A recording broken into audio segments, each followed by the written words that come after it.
Good evening. আশা করি তোমরা সবাই ভালো আছো। তো আজকের এই ক্লাসটিতে মূলত আমরা আলোচনা করব যারা করে তোমরা নেতাজি সুভাষ ওপেন ইউনিভার্সিটি থেকে এডুকেশন সাবজেক্টে এমএ পড়ছো এবং তোমাদের অ্যাসাইনমেন্ট মূলত দেওয়া হবে অনলাইনের মাধ্যমে। সেখানে কিছু মাল্টিপল চয়েস টাইপের কিছু প্রশ্ন থাকবে, সেগুলোকে তোমাদের উত্তর করতে হবে। তো আজকের এই ক্লাসটিতে এই জন্য আমরা আলোচনা করব মূলত ফার্স্ট পেপার থেকে প্রথম যে দুটো ইউনিট আছে সেই দুটো ইউনিট থেকে কী রকমের প্রশ্ন আসবে বা কোন কোন জায়গাগুলো থেকে প্রশ্ন আসবে সেই রকমের কিছু সম্ভাব্য গুরুত্বপূর্ণ প্রশ্ন। ওকে, তো আজকের এই ক্লাসটিতে তোমরা যারা করে নতুন, যারা করে আমার এই চ্যানেলটিকে তোমরা প্রথম দেখছো, তো আমি তোমাদের সবাইকে বলবো যেহেতু আমার চ্যানেলটিও নতুন, তো সেক্ষেত্রে তোমরা আমার চ্যানেলটিকে সাবস্ক্রাইব করো এবং বেল আইকনটি প্রেস করে রাখো। এবং আমি চেষ্টা করব যে তোমাদের পরীক্ষার আগে এই রকমের একাধিক ক্লাস নিয়ে আসার জন্য, যাতে তোমরা সেই ক্লাসগুলো শুনে উপকৃত হও। ঠিক আছে, তাহলে আমরা শুরু করি। তো প্রথম প্রশ্ন হচ্ছে, শিক্ষা এবং দর্শন হলো একই মুদ্রার দুটো পিঠ, মানে দুটো দিক। এই কথাটি কে বলেছেন? তাহলে এই কথাটি বলেছেন রস বলেছেন। ঠিক আছে, অর্থাৎ জেমস রস। ওকে, তাহলে এই প্রশ্নের উত্তর হচ্ছে 1 নম্বর, 1-এর ক নম্বর, এটা হচ্ছে এটা উত্তর। 2 নম্বরটা হচ্ছে, এডুকেশন শব্দটির উৎপত্তি হয়েছে কোন ভাষা থেকে? ইংরেজি, ফরাসি, গ্রিক, ল্যাটিন। তাহলে এই প্রশ্নের উত্তরটা হচ্ছে ল্যাটিন ভাষা থেকে এসছে, অর্থাৎ খ নম্বর, এটা হচ্ছে তোমাদের উত্তর। ওকে,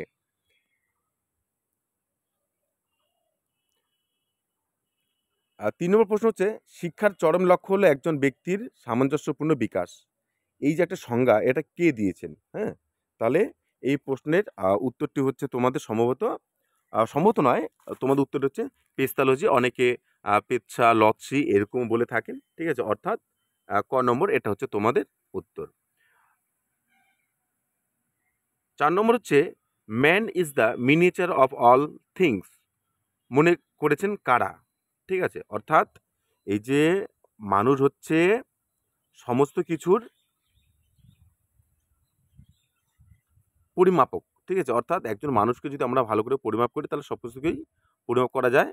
তো এইরকম একটা ধারণা কে দিয়েছে? প্রাচ্যবাদী শিক্ষকেরা, স্থানীয় পণ্ডিতেরা, পাশ্চাত্যবাদী শিক্ষকেরা, নাকি সোফিস্ট নামের শিক্ষকেরা? তাহলে এই প্রশ্নের উত্তর হচ্ছে সোফিস্ট নামের যে শিক্ষকেরা, তারা এই কথাটি বলেছেন। ওকে, অর্থাৎ অপশন নম্বর ঘ, এটা হচ্ছে উত্তর। এরপর হচ্ছে, everything is good as it comes from the hand of the author of nature, অর্থাৎ প্রকৃতির হাত থেকে যে বিষয়গুলো আসে বা যেগুলো আমরা পেয়ে থাকি, সে সমস্ত কিছুতে গুড, উত্তম বা ভালো বা সত্য, এবং but everything degenerate in the hands of man, অর্থাৎ সেই সমস্ত বিষয়গুলো যখন মানুষের হাতে আসে তখনই সেটা কিন্তু চেঞ্জ হয়ে যায় বা পরিবর্তন হয়ে যায়।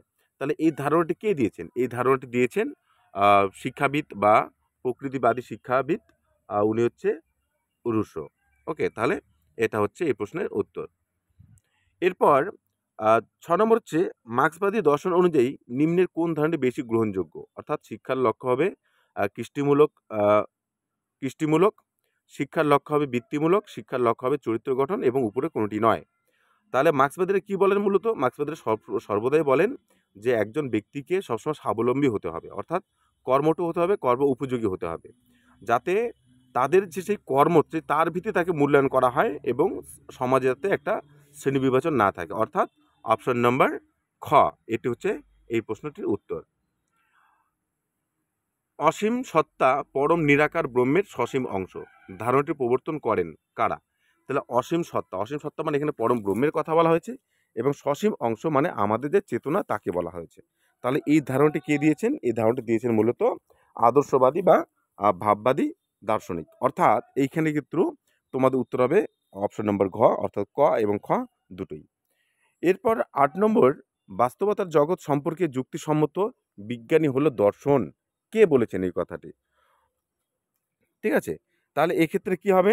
এক্ষেত্রে এই কথাটি বলেছেন মূলত রাধাকৃষ্ণন, অর্থাৎ অপশন নম্বর ক, এটা হচ্ছে এই প্রশ্নের উত্তর।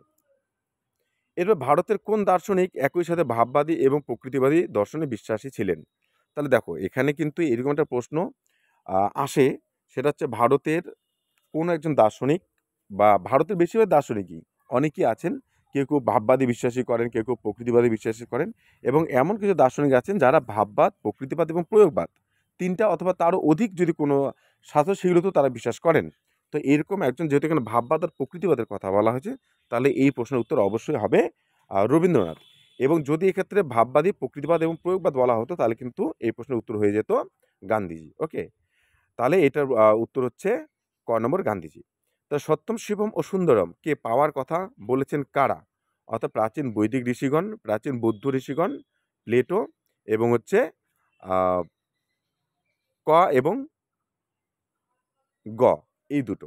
ঠিক আছে, তাহলে দেখো এক্ষেত্রে যদি আমরা উত্তরটা দেখি, তাহলে এর উত্তরটা হবে অবশ্যই ঘ। তার কারণ আমাদের প্রাচীন যে ঋষিগণ আছে তারা যেমন বলছেন সত্যম, শিবম, সুন্দরমকে পাওয়ার কথা, অর্থাৎ ভাববাদী দর্শন যেটাতে বিশ্বাসী ছিলেন, ঠিক একইভাবে কিন্তু প্লেটোও কিন্তু তাই বলেছেন যে ট্রুথ, বিউটি অ্যান্ড গুডনেস, এটার কথাও কিন্তু তিনি কিন্তু বলেছেন। ঠিক আছে, তাহলে এক্ষেত্রে কিন্তু এই ঘ নম্বর যেটা, সেটা হচ্ছে তোমাদের উত্তর। ঠিক আছে, এরপর ঈশ্বরের মহত্তম সৃষ্টি, মানব ব্যক্তিত্বের সর্বোচ্চ মূল্য আছে, কথাটি কে বলেছেন? অর্থাৎ আমরা যে মানুষ, আমাদেরকে ভগবান যে সৃষ্টি করেছে, এবং এই মানুষ যে সৃষ্টি করেছে, এই মানুষের সর্বমূল্য একটা, মানে সবার থেকে বেশি মূল্য, এই কথাটি কে বলেছেন? তাহলে এই কথাটি বলেছেন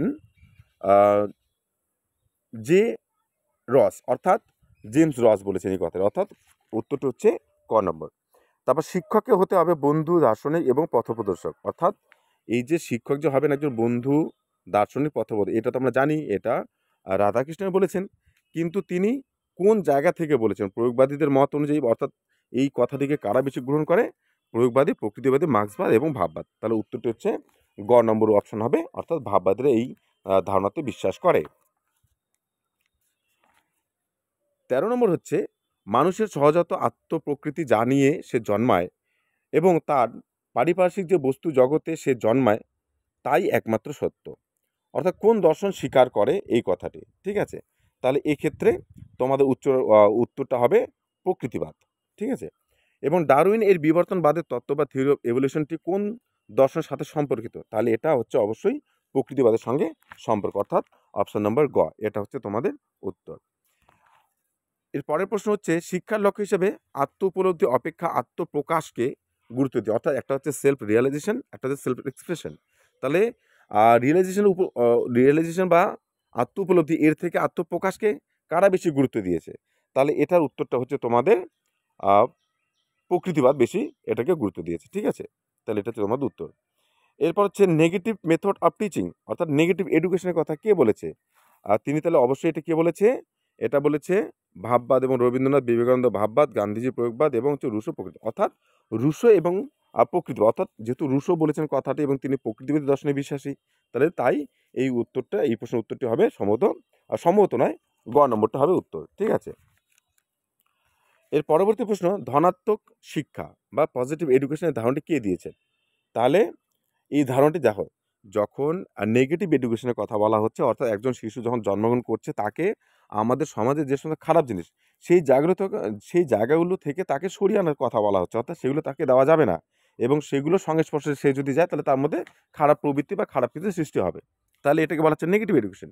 তাহলে এই জায়গাতেই যখন সেটাকে সরিয়ে ফেলানো হচ্ছে, অর্থাৎ তার মধ্যে যেটা ঘটার কথা বা যেটা ভালো সেটা তাকে দেওয়ার কথা বলা হচ্ছে, তাহলে এটাই কিন্তু হচ্ছে পজিটিভ এডুকেশন। তাহলে এই ধারণাটা দিয়েছে শিক্ষাবিদ রুশো। ওকে, তারপর খেলাভিত্তিক শিক্ষা পদ্ধতি এর কথা বলেছেন কে বা কোন দর্শন? ঠিক আছে, তাহলে এই প্রশ্নের উত্তরটি হচ্ছে খেলাভিত্তিক, যেহেতু তাহলে এটা অবশ্যই প্রকৃতিবাদ হবে, এটা হচ্ছে এই প্রশ্নের উত্তর।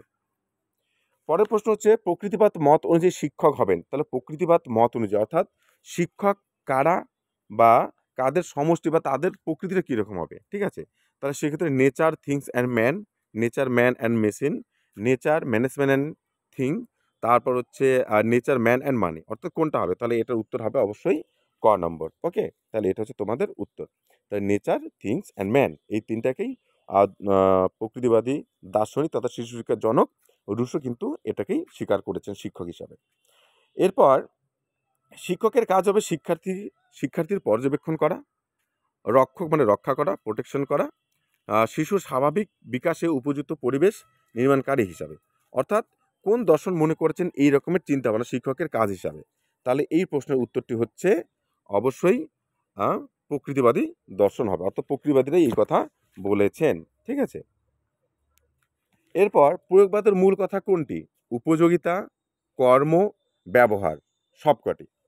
তাহলে অবশ্যই প্রয়োগবাদ যে আছে তিনি সেই প্রয়োগবাদের যে ইংরেজি শব্দটা আছে প্র্যাগমাটিজম, তো সেটা এসে প্র্যাগমা থেকে, প্র্যাগমা শব্দের অর্থ কিন্তু হচ্ছে প্রয়োগ, কর্ম। ঠিক আছে, এবং এটা প্রয়োগবাদের মূল ভিত্তি কি? ইউটিলিটি। ইউটিলিটি মানে উপযোগিতা, অর্থাৎ তোমার ক্ষেত্রে যেটা গ্রহণযোগ্য সেটাই হচ্ছে আসল সত্য, সেটাই হচ্ছে চরম লক্ষ্য, এবং সেটা নিয়ে প্রয়োগবাদ আলোচনা করে। এবং ব্যবহার, তুমি যদি কোনো কিছু ব্যবহার করতেই না পারো তাহলে সে শিক্ষার কী লাভ? তাহলে সেক্ষেত্রে অবশ্যই এই প্রশ্নের উত্তরটি হবে সব কয়টি, বা অপশন নাম্বার ঘ। এরপর লার্নিং বাই ডুইং বা প্রজেক্ট মেথডকে শিক্ষার পদ্ধতি হিসাবে নির্বাচন করেছেন কারা? তাহলে এটা ঠিক আগের মতোই, আগের প্রশ্নের সঙ্গে যুক্ত আছে। প্রজেক্ট মেথড মানে কি? কর্মের মাধ্যমে শেখা। লার্নিং বাই ডুইং, কিছু করতে করতে শেখা। অর্থাৎ এটি বা এই ধারণাটি মূলত যায় আর প্রয়োগবাদের ক্ষেত্রে, অর্থাৎ অপশন নম্বর ঘ, এটা হচ্ছে তোমাদের উত্তর। এরপর হচ্ছে ছাত্ররা নিজেদের সমস্যা নিজেরাই সমাধান করুক, জানার চেয়ে কাজে বেশি গুরুত্ব দেবে, আর পুনরাবৃত্তির চেয়ে নতুন আবিষ্কারের প্রতি গুরুত্ব দেবে। তাহলে এই ধারণাটি কে দিয়েছে? এই ধারণাটির সঙ্গে যুক্ত রয়েছে ভাববাদ, প্রকৃতিবাদ, প্রয়োগবাদ এবং স্বাদবাদ। তাহলে এর মধ্যে অবশ্যই উত্তরটি হচ্ছে গ, অপশন নম্বর 3 যেটা, সেটা হচ্ছে তোমাদের উত্তর। এরপর ডায়ালেকটিক্স, দ্বন্দ্বমূলক বস্তুবাদ বা ডায়ালেকটিক মেটেরিয়ালিজম ধারণাটি কোন দর্শন দিয়েছে? তাহলে এটা ডায়ালেকটিকের কথা যখন বলা হচ্ছে, যখন দ্বন্দ্বের কথা বলে, তাহলে অবশ্যই তোমরা মার্কসিজম বা মার্ক্সবাদের কথা ভাববে। তার কারণ মার্ক্সবাদ যে তত্ত্ব আছে, এই তত্ত্বটা মূলত প্রতিষ্ঠিত হয়েছে কর্মের উপর ভিত্তি করে। ঠিক আছে, অর্থাৎ এবং এই তত্ত্বটার মধ্যে আমরা সবসময় দেখতে পাই একটা হচ্ছে ধনী শ্রেণী, একটা হচ্ছে নিম্নবিত্ত শ্রেণী, অর্থাৎ একটা হচ্ছে সুবিধাভোগী শ্রেণী বা যারা ভোগ করছে, এবং অপরদিকে হচ্ছে যারা শোষিত হচ্ছে। তো এই তত্ত্বটা সবসময় একটা কথাই বলে যে আমাদের সমাজে এত ভেদাভেদ থাকবে না, এবং যারা যেরকম করছে তারা কিন্তু সেইভাবেই কিন্তু ফল ভোগ করবে, এবং তাদেরকে সেভাবে আমরা মূল্য আরোপ করব। তাহলে এই জন্যই এই দুটোর মধ্যে বা দুটো ধারণার মধ্যে, দুটো গোষ্ঠীর মধ্যে কিন্তু একটা দ্বন্দ্ব লেগে থাকে। ঠিক আছে, তাই এই ক্ষেত্রে আমরা দ্বন্দ্বমূলক বস্তুবাদের কথা বলছি। তো সেক্ষেত্রে কিন্তু অবশ্যই মার্ক্সবাদ হচ্ছে এর উত্তর। ঠিক আছে, এরপর রয়েছে শ্রেণীহীন সমাজ। তাহলে আমি কি বললাম? মার্ক্স কি বলছে? যে আমাদের এখানে ভোগী সম্প্রদায় এবং শোষিত সম্প্রদায় থাকবে না।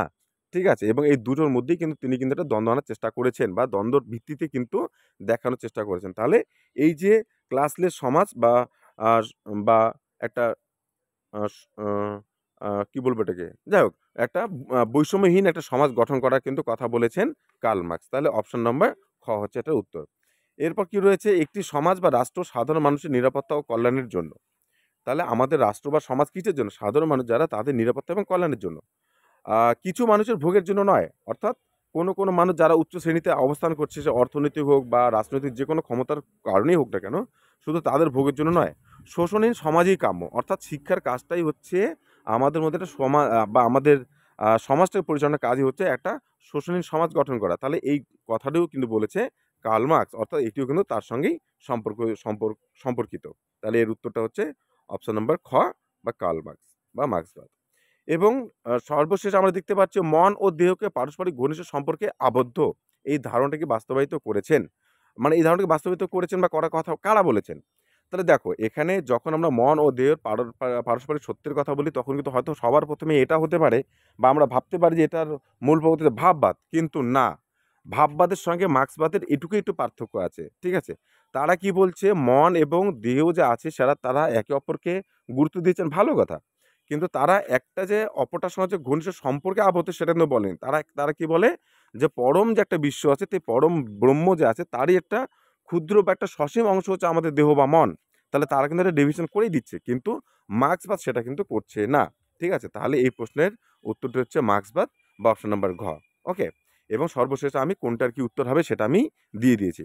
তাহলে তোমরা আজকে যারা করে আমার ক্লাসটিতে যুক্ত হলে বা যারা করে দেখছো, আমি তোমাদের সবাইকে বলবো তোমরা চ্যানেলটি সাবস্ক্রাইব করে রাখো।